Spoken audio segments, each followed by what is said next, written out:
ইন্নাল হামদুলিল্লাহ ওয়াসসালাতু ওয়াসসালামু আলা রাসূলিল্লাহ। আসসালামু আলাইকুম ওয়া রাহমাতুল্লাহি ওয়া বারাকাতুহু। প্রিয় দেশবাসী, সম্মানিত তাওহীদি জনতা, ইসলাম প্রিয় আমার ভাই বোনেরা, অত্যন্ত ভারাক্রান্ত মন, দিল ভরা কষ্টে আপনাদের সামনে দু একটি কথা বলার জন্য হাজির হয়েছি। সম্মানিত মুসলিম ভাইয়েরা, অমুসলিম ভাইদের প্রতিও আমাদের উদারত আহ্বান থাকবে যে আমরা ইদানিং যে বিষয়টি লক্ষ্য করলাম, আপনারা অনেকেই ফেসবুক বা খবরে দেখেছেন, ভারতে আমাদের একটি মুসলিম বোনকে কিছু সন্ত্রাসী হিন্দু সন্ত্রাসীরা কয়েকজনে মিলে ধর্ষণ করে তাকে তার লজ্জাস্থানে পাইপ ঢুকিয়ে প্রচণ্ড রক্তক্ষরণের মধ্যে দিয়ে হত্যা করেছে। এটা ভারতে এখন খুব তোলপাড় হচ্ছে। বাংলাদেশেও একের পরে এক নারীদের উপরে সন্ত্রাসীদের, মুসলিম সন্ত্রাসী অমুসলিম সন্ত্রাসীদের নানান ধরনের নির্যাতনের শিকার হয়ে আজকের আমার মা বোনেরা নানানভাবে নির্যাতনের শিকার।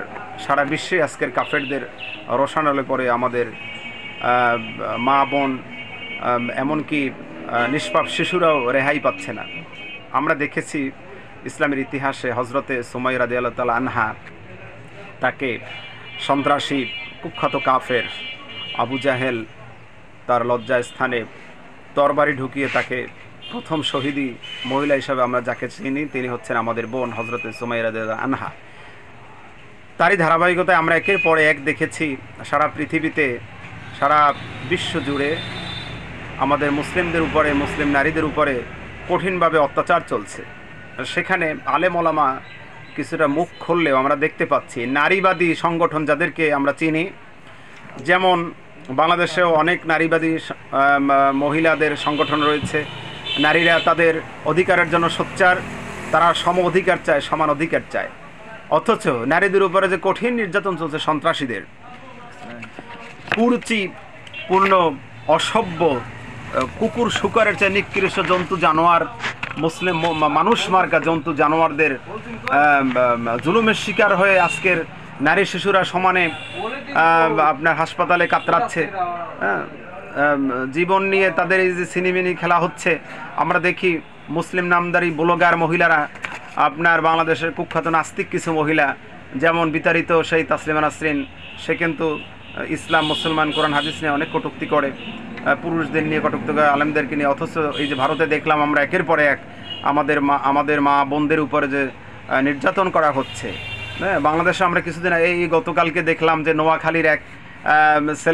নোয়াখালীর এক মেয়ে, মুসলিম মেয়েকে যশোরের এক সাতক্ষীরার সন্ত্রাসী এক হিন্দু, সে তাকে প্রেমের ফাঁদে ফেলে সর্বোচ্চ তার লজ্জাকে আপনার ধর্ষণ করে তাকে আবার পতিতায় বিক্রি করে দিয়েছে।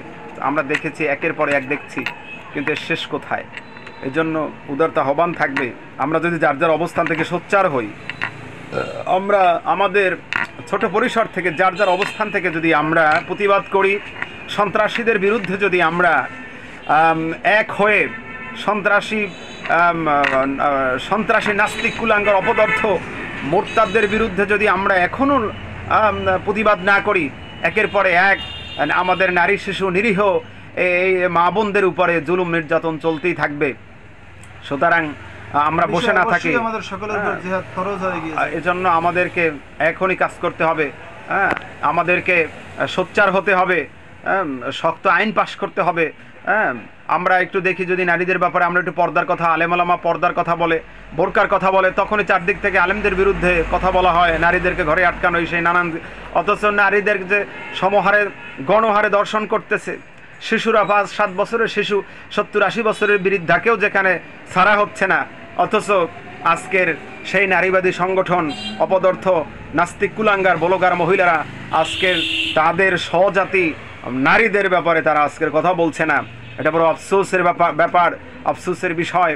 এজন্য আমাদেরকে সোচ্চার হতে হবে। আল্লাহ তাআলা আমাদের সবাইকে সঠিক বুঝ দান করুন, আমাদের সবাইকে আল্লাহ যেন কবুল আর মঞ্জুর করেন বলে আল্লাহুম্মা আমিন। সন্ত্রাসীদের থেকে, কাফেরদের থেকে আমাদের আল্লাহ হেফাজত করুন বলে আল্লাহুম্মা আমিন। আসসালামু আলাইকুম ওয়া রাহমাতুল্লাহি ওয়া বারাকাতুহু।